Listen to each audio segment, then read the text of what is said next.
work or whether you're general consulting work. And the outcome from sitting in on this session today is about thought provocation. What are some things that this might have you think about that you can incorporate into your plans, either for yourself or for your clients, or for working out new ways to create value for clients and how you might position things as projects. We're going to spend a fair bit of the time this call across in our community. So there are two things that we're doing here at Mindhive. We have our Mindhive products, and we're also and the first 100 consultants that come through the onboarding process, like James and Pam have access to lifetime free access to the Mindhive products. And then the second thing that is also free is the community that we're creating, which is a community for consultants that are wanting to incorporate AI into their practices. So it's a learning management system, a knowledge base and a community, and we'll go over and have a look at that at the moment. And that's where we're already starting to flesh out some of these use cases and prompts to help look at things. I then want to spend a little bit of time having a look at developing prompts and how using ChatGPT can be a really good tool for crafting things that you might want to explore where multiple viewpoints would help. And we'll also have a look at doing the same thing with exactly the same prompt in Mindhive to find out what it comes back with. And then after we get through all of that, if I keep my pace up with things and don't lose you, we'll do a little bit of workshopping, not on the Mindhive products, but just passing the mic around so that you get to know each other and the type of things and the type of use cases that you're using at the moment.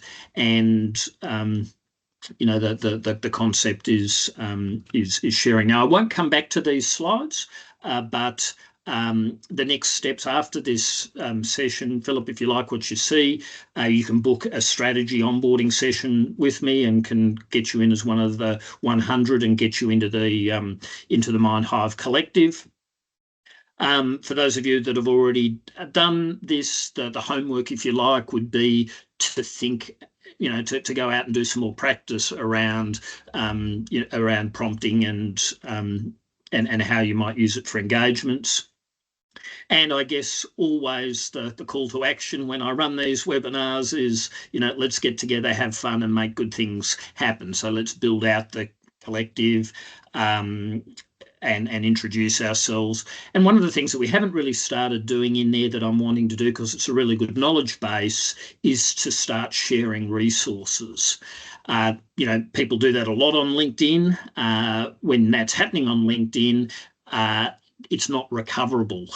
One of the beauties of this Mighty Networks platform that we're using, that the Mindhive Collective sits on, is that it's a searchable knowledge base. So as we start building a repository of relevant articles to AI in there, and if we put them in the right spots, you'll be able to retrieve things. And it's really simple. If you do see something on LinkedIn that's a relevant post, you can just share it into the community and it will just sit in there. And similarly the other way, if we've got a good discussion happening that we want to share out into LinkedIn or a LinkedIn group, we can go back and share the other way. The collective's about sharing, and we are running a series of more of these events. So that's basically what's ahead of us today. So as outlined here, I'll just go for a quick tour, and then we'll go straight into the collective to have a look at some use cases so that you can see where some of that content's already sitting to get started with. So just doing a share. So Philip, I'll run through this as part of the onboarding process, but basically this is what a Mindhive looks like. You start by putting in a fairly simple prompt off a dashboard, and it will create a discussion board like this. So a prompt and hitting a submit button will, the AI will go out and choose images, and it will choose topics. Now, this particular one was around strategy for a small pasta business, and we mentioned business model canvas approach, and so the topics that it chose were related to that. If it was a different prompt, the AI would still make these suggestions, and then you can add your own topics to it. And what then happens is each topic is just a jump down on this long board. So if you add some more topics, they'll just sit at the bottom here, and they will sit right at the bottom of the board. And once the board is underway, and that only takes a couple of minutes for the AI to do that, then the AI agents start contributing to the discussion in each of these different topic sections. So here we've got Cedric and Matilda that have come up with some comments around the value proposition for a small fresh pasta business. And Matilda has brought with her a couple of resources of articles out on the web to bring into the conversation. So it's a really good sort of solo research tool to gather thoughts and resources.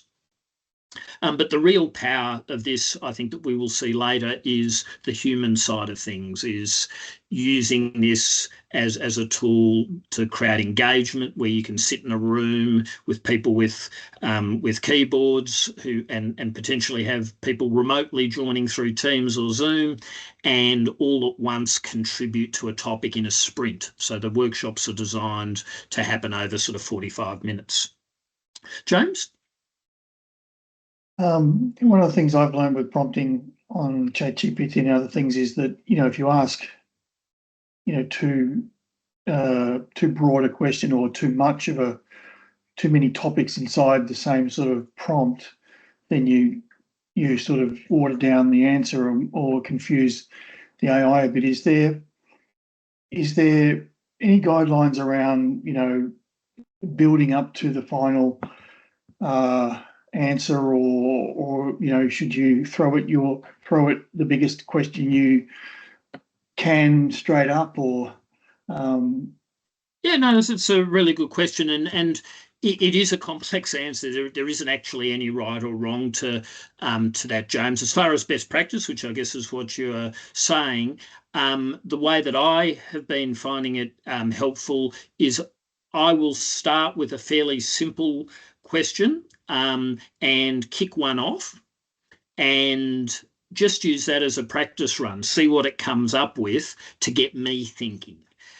What are the topics that it suggests?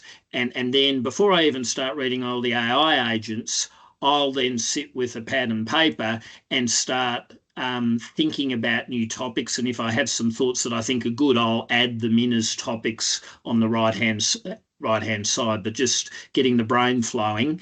And then I'll go through and read 15 minutes, or if there are some interesting things, I might interact a little bit, but tend not to do too much work, really just use it and then jump to the ideation section, which is the next part that I didn't show, Philip, which is where the AI will pull out the key themes and allow you to prioritise what you think are the things that are worth a deeper dive. So if it's just you get 3 votes, and they are the things that move forward. If there are multiple humans, the humans that vote will move things forward to the insights page, which just sort of summarises everything, so that if you don't have time to read all of the comments of what the AI agents and people have said, this is a way to quickly review things.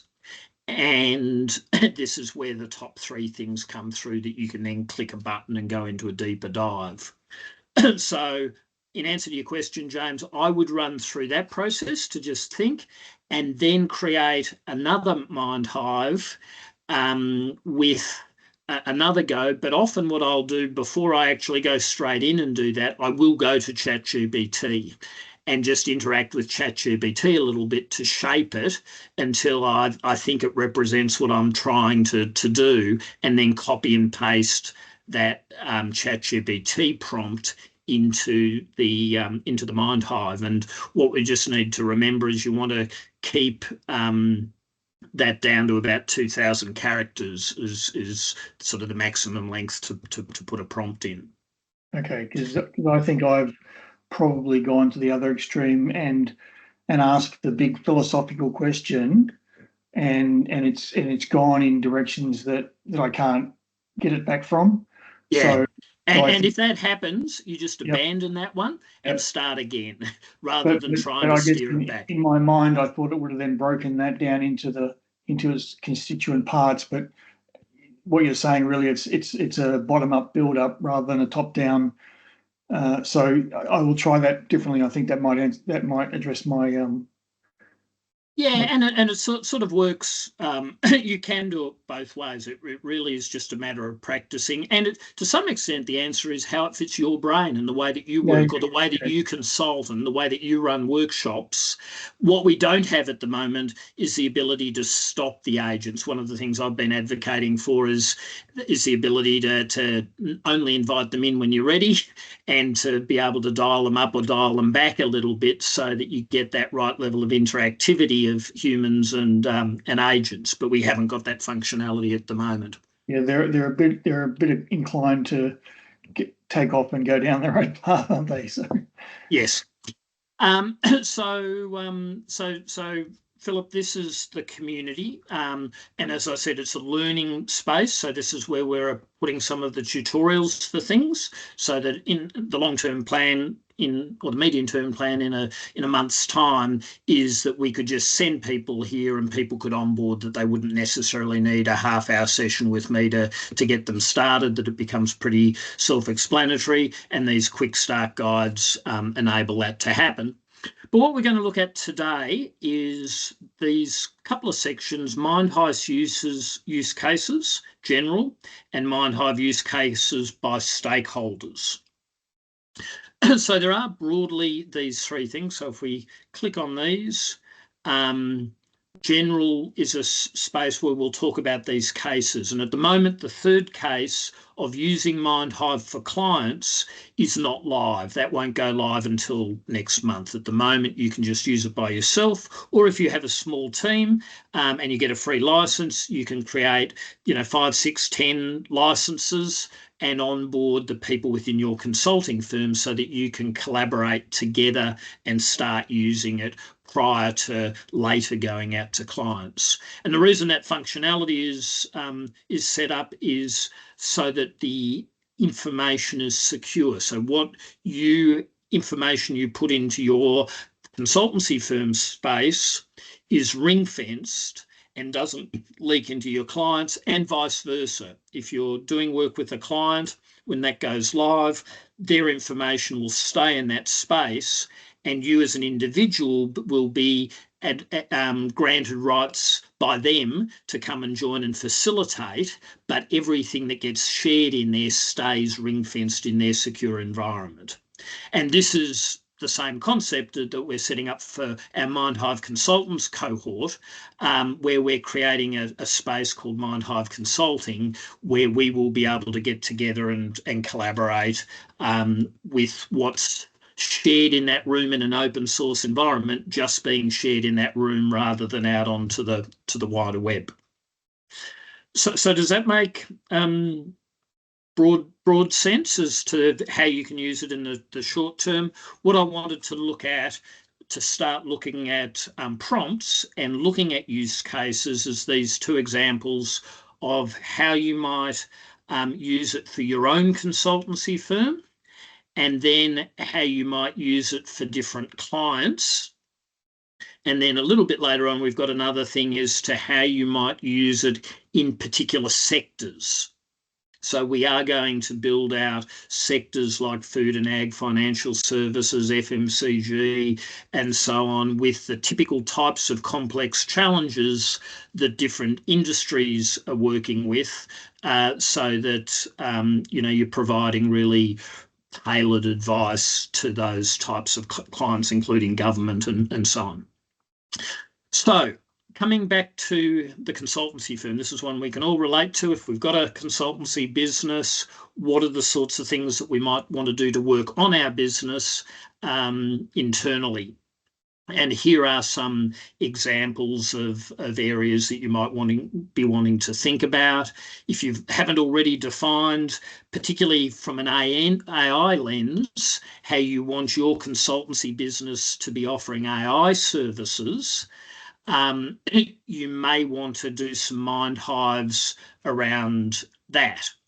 And the structure that we're putting these use cases and prompts together is a light prompt, which is sort of the quick start that I was explaining, where you just get it going to provoke some thoughts and see what it comes back with.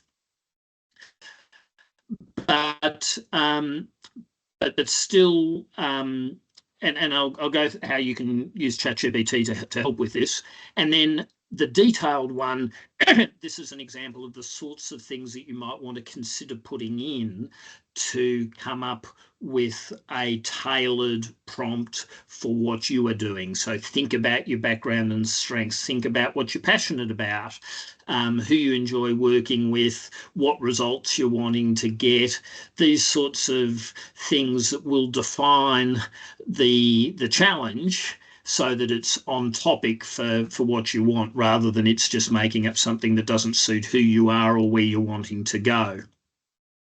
And then you can perhaps prompt it with some examples of topics that that come up that will then be structured into that Mindhive discussion, that then you can work on and see what the agents are saying, and then interact with them to steer them around that particular topic. So that's, I would suggest, the broad approach is, if you think of it as a hierarchy, we have, okay, what is an example of a complex challenge that would be useful for workshopping? Not something that you just go and interrogate for an answer, but something that you, if you had multiple views and multiple humans contributing, will help shape the solution to the challenge. So that's the use case. And then the prompting is either light or detailed to steer things in the direction that give you the answers or the suggestions. And that's really all that Mindhive does. It doesn't give you an absolute answer. It's just provoking thoughts and discussions to land you on solutions that you as a human think are likely to be good solutions to the challenge that you've prompted. So that's an example there. I will stop for questions and discussions, and then we will have a look at it with a slightly different lens, that now I'm a consultant wanting to go out to my client, what might be the sorts of use cases or areas that I set up Mindhives for clients and facilitate sessions as a consultant to create value for them within their business. So any questions or comments on using it internally? Pam? Yeah, can I just check that I've got what this is about? So the page we've got up at the moment. Yes. This is about us as a business getting clarity about how we're going to use Mindhive, really, and maybe developing language around it. You know, it's sort of looking a bit like a kind of business plan or strategy or something. Yeah, so the a little bit, but I think it's a bit broader than that, Pam. It's not just how you might use Mindhive. It might be how you use other AI tools, or how you use your human skills to do things. So it's provoking those strategic aspects, including, you know, so one is your actual business strategy, but something like this, you know, consultants tend to trade time for money. You know, you bill on money, but you can also bill on projects, or perhaps you will find ways of using the intellectual property that you've developed over your career and turning that into a product or a process that you can then go and scale and sell and so on, and get into the hands of more people, rather than a direct trade of 1 hour for one, you know, amount of money's pay. So what is happening here, I'm bringing AI in to help me think a bit outside the square to improve the way that I do my work. And so I'm using AI, but also it'll probably help me think about how do I adapt what I'm doing now to use more Mindhive. Yep. Much more eloquently stated, but exactly that. And another example would be workflow automation. Think about your business. What are the things that are taking up your time that AI might be able to automate? Mindhive won't order. We've got a product later coming called Helix that might, but there are other tools that are out there that you might be able to start using now to get rid of the stuff you don't like doing, so that you're waking up every day spending your time doing the stuff you love and are good at and are creating the most value for people with. Okay. Philip, can you relate to that in your businesses? Do you need any of this, or are you already pretty advanced and you know exactly what you're doing and don't really need to be going through thought processes? No, I wouldn't be here if I was at that stage of Nirvana. No, it's look, I see this as a AI enhanced brainstorming tool. Correct. That would be good, potentially. It depends on what kind of solutions it offers or any of the way it kind of molds my thinking. But yeah, look, I'm very interested. I use ChatGPT extensively at the moment for strategy. I create my own GPTs and upload a lot of information into them to mold them to where I want them to be to help me. So I'm looking at this from that perspective, I guess. Yeah. Yeah, and I think James is sort of sitting in the same spot. In his business, he has created GPTs with different personalities or approaches, and developing some really powerful stuff. So that's great to hear that you're already doing that. And this is just a supplementary tool for yourself and for your clients that you might want to bring into the mix.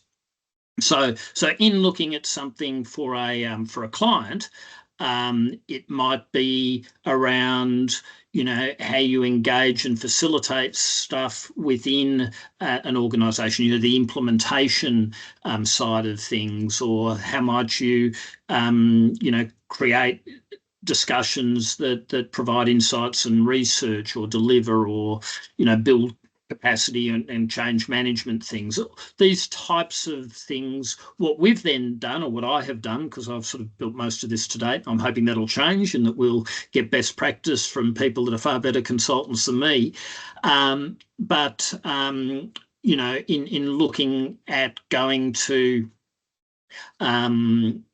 something like this issue, that as a consultant you might have something, a great plan may still sink because it doesn't get adopted on delivery the right way. And so here's an example where I've gone to ChatGPT to start thinking about what would be a good prompt to put into a discussion to look at unblocking delivery failure. So, and it's coming back and saying, all right, well, let's define what the workshop's about, and then put a little bit more context in. And here are some suggested examples that have come through, that, historically what slowed us down, ownership and priorities, things that are relevant to the topic, that potentially a light prompt might bring out, but potentially it might sort of struggle with that a little bit. The other thing that I've just put in the introduction section to these is a suggestion that you could go to ChatGPT with a very simple prompt. And again, tapping into the fact that this is good for solving complex challenges where multi-stakeholder workshops should work. So I've just come up with a prompt here, which I'll show you what ChatGPT came back with in a moment, and I'll show you what Mindhive came back with to this prompt. Prepare a list of complex challenges that a multi-stakeholder workshop approach would be good at solving in the consultancy industry for a consultancy firm. And compare that to, say, when we're looking at a client one in the introduction, slight variation on the theme. Prepare a list of complex challenges a multi-stakeholder would be good at solving in the, and then insert your industry, FMCG, food manufacturing industry. And let's just have a look at what ChatGPT does. So in putting that, so there's that prompt. Has that followed? Are you seeing that now? So I've put in exactly what I had there. It's come back and said, here's a list of the challenges, and talks about design thinking, ecosystem mapping, and collaborative problem solving, which is all the stuff that that Mindhive and we are good at. And then it's suggested a few, so that if you're working with an FMCG client, they might not be thinking about sustainable packaging transitions or decarbonising or future-proofing workforce skills, but they could be really good topics for you to run through a Mindhive to then consider taking to the client as an engagement opportunity with them. Supply chain and market collaboration, cross-sector innovation and growth, social and environmental responsibility, internal and external challenges. All of that stuff has just come out. It's probably, each of those are separate Mindhive opportunities by themselves. If we go across and have a look at, actually, I did a different thing. But does that make sense as to how just by going to ChatGPT, it could give you some topics for Mindhiving to start thinking about how you might pitch for new clients or how you might pitch for engagements with existing clients?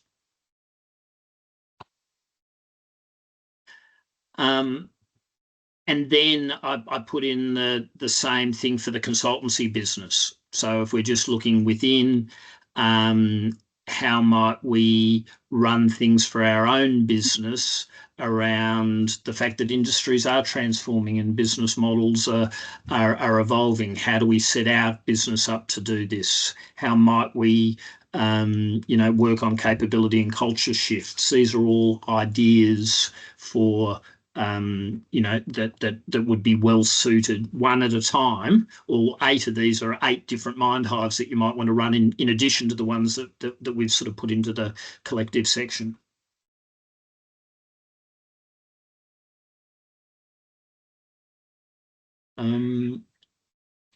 So if that sort of broadly makes sense, what I'm going to do is I'm going to log out of this account and just show you the Mindhive consulting area that we're creating. So I will set each of you up, and Pam and James I already have, but perhaps haven't notified you yet, with your own Mindhive consulting email address. So Philip, if you're on board and want to be part of this, you would have an additional login. So you'll have a login for your company's space, but this will give you a login to sorry, just around a bit. Rob, while you're doing that, can I just ask a question? And this goes back to what I asked you on Monday. Is that I still don't get, or I haven't clicked on where the participants influence the outcome. We can put a ChatGPT generated prompt, or we can do whatever, or break it down into its constituent parts and so forth. But remember when we were talking the other day, and you set it off on its journey, and then the agents do its thing, and there was a couple of times there where I commented on the output and nothing happened. I don't quite get. You get a bunch of people in the room, and you've given them all this input, and then it's really up to the people in the room to shape the answer. If they're doing a 1-year strategy for their business or their marketing or whatever, how does that happen? Yeah, sure. All right, well, let's have a look at one as an example. It's a good question to sort of run things through. So here is, it's already closed and run its race. I set this off just on an hour ago, and it's gone and picked the image and come up with these. I didn't shape any of this. It's just what it's come back with off that same prompt that I put into ChatGPT.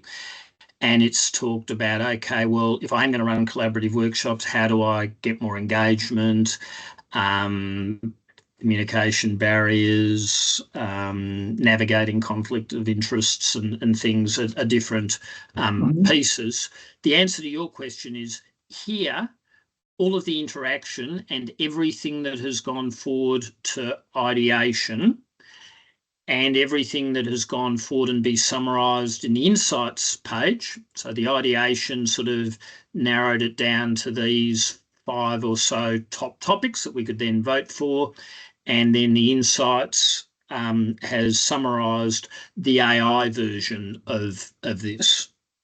Your question was, which is where Mindhive's real strength should be in the future, particularly when we're working with clients that have got lots of people rather than us by ourselves in a small consultancy firm, is that the discussion shouldn't be, overrun with agents. The discussion should be things that humans are adding additional topics that they think are relevant. And it might be that you totally ignore the sections with the AI agents and really have most of your discussion around human-generated topics. Or it might be that as a facilitator, you look at these and say, look, a few of these, and I'd like to see functionality later where you can actually delete topics or hide things so that you can, it's just a bit easier. You're not getting overloaded by sections that you don't think are so relevant. I'd like to have a little bit more control over how much AI stuff is and only bring the AI agents when we're a bit light on things. But in theory, James, the answer to your question is, if you had 8 humans in the room, that rather than the way you would do this in a real workshop where you've got to wait for everybody to, have their microphone or, they can put stuff on post-it notes, but you tend to talk to things. With a Mindhive, those human contributions can happen real time simultaneously because there's no microphone involved. Everybody can be contributing human ideas, and the facilitator can perhaps guide and spark those ideas like you'd have in a workshop so that you're enticing or encouraging people to put them in. And then what comes at ideation and insight stage will be a summary of the human input, not just the agents. Okay, so I guess my reason for asking that is because I've run just me and I've allowed the agents to go and do their thing and it feels like it's finished, but I want to see the next round and the next round and the next round. Yeah. So I guess that if I switched off the agents or was very selective about the agents and I had 10 people invited, then there would be that opportunity to comment. Right. That's what I haven't seen. So yeah. And it's partly because of get half a dozen of us in to do one of these things, actually. Yeah, and that's what I was hoping Monday was going to be about. And so it is something that over the next couple of weeks as we, round out some of the functionality and we do have numbers because it only works if you've got humans that are contributing. One of the powers of this is that when humans aren't contributing, the conversations don't stall. The flip side is, you want to have the ability that if you have assembled a group of humans that you can see the human input into things and not have it lost. So there's a little bit of chicken and egg, but that's what the collective's about, where we're bringing, people like you and Pam and hopefully you too, Philip, but Jules, Pitt, Julie, these types of people that are smart people that can contribute and want to. And it'll be interesting to see because I've never actually run one. I love the theory of this. I'm looking forward to actually seeing it in full swing with humans steering the conversations. Yeah, me too. Can I clarification? So we've got Mindhive for solo research. That's the first example we did. Yep. Mindhive for team, Mindhive for clients. Clients is really when the clients want to have their own space. But Mindhive for team, is that what James is talking about? How we bring people together to develop? Yeah, and so there are 2 examples of teams, I think. So one is if you work in a consultancy firm that has 6 or 10 people, you create a space. So, for example, I work part-time for a company called Phantom in the sustainable packaging space. I haven't yet onboarded them, but we will create a Phantom space and we will use that to collaborate internally within that organisation. The second example for those of us that don't have that luxury of being part of a team within a consultancy firm is Mindhive Consulting, this space that I'm going to create and give you your own email address where we, even though we don't all belong to the same firm, we will be able to act as part of a hive, if you like, of consultants that are contributing to something, and there's some of the workshops that will happen later this month and into June. And the principle being that if we actually experience what it's like to be a participant, then we'll be better able to actually facilitate that process. Yeah. And I'm hoping that we're doing something a little bit, not altruistic, but a little bit more powerful at a human level with this, and that is we're having conversations like we're doing just now. And even though we're not in the same room, the fact that we can see each other's faces, we're feeling a little bit of connection, that we're in a tribe here of like-minded, collaborative consultants, and we're creating a connection, and that connection might grow to a point where we do actually do business together and work on projects together and collaborate. And create an ecosystem of like-minded, collaborative consultants. That's what I would like to see the collective become. And I'm already seeing that. I'm meeting people that have got skills that I don't have, that I can see in application. Oh, you'd be a great facilitator to come in on a one-off workshop to talk about something about it, because I got a sense that you would facilitate it much better than I would for a particular topic. That's good. All right, so we've got 2 minutes left. I'm going to try and keep these things within time and be respectful of people's time. I did leave the end open for speed networking and workshops. How about we do just have a minute each? James, introduce yourself to Pam and Philip as to who you are, where you are, and what your consultancy is, and how you're planning to use not so much Mindhive, but just generally AI and where things are developing to build a better business for yourself. So James Clements, and I typically do strategy and project management, business development type of consulting.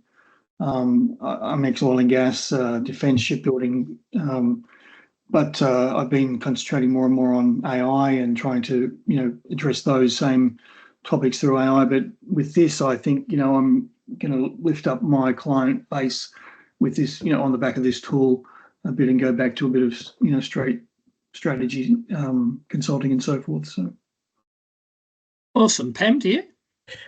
Yeah, I'm sort of semi-retired, which means I get to do lots of kind of interest projects and do a lot of volunteering in the community, working with community groups, and still do a bit of consulting, helping groups develop strategies and some small local businesses.